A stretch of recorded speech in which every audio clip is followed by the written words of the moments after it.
Well, hello, I'm David Freeman with Is That Really in the Bible? Have you ever heard of the 80-20 rule? It says this, that people change depending on their connection with other people. That is, people change depending on their connection with other people.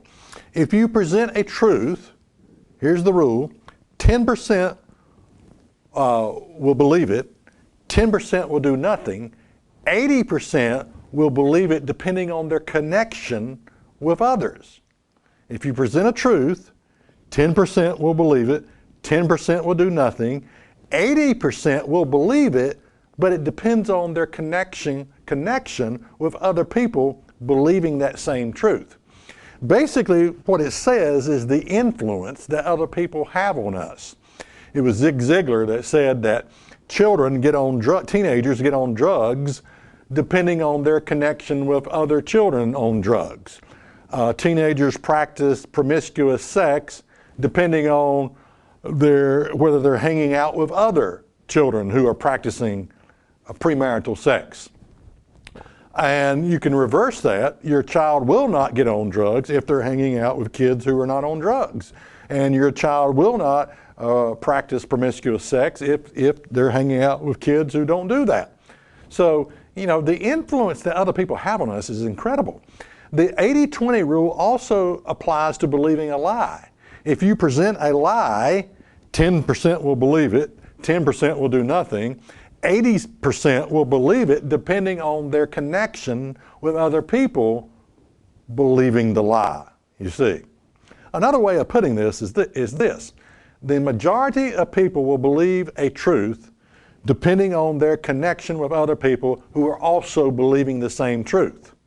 And the majority of people will believe a lie depending on their connection with other people who are also believing the same lie. Okay. Now, what this is referred to is groupthink.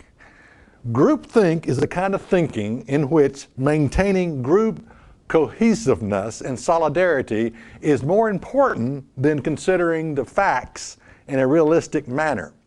So how does this work in church? Because church is a group of people, you see. Well, this is the way it works in church. Well, everybody around me believes this, so I believe it's got to be right. Or my preacher says this, so it's got to be right. In some cases, it doesn't even take a group of people. It just takes an authoritarian figure, such as a minister or a priest or whatever, a scribe or whatever, who says, no, this is right. It takes one person, just an authoritarian figure, and people will say, okay, I believe it, because he said so, because my minister said so. So we're not really going to think about whether this issue is true or not. What's important with groupthink is that I fit in. In other words, I fit into the group. I fit into the church. We're all thinking the same thing in this area. In church, you know, I must get along and not upset the apple cart, whatever.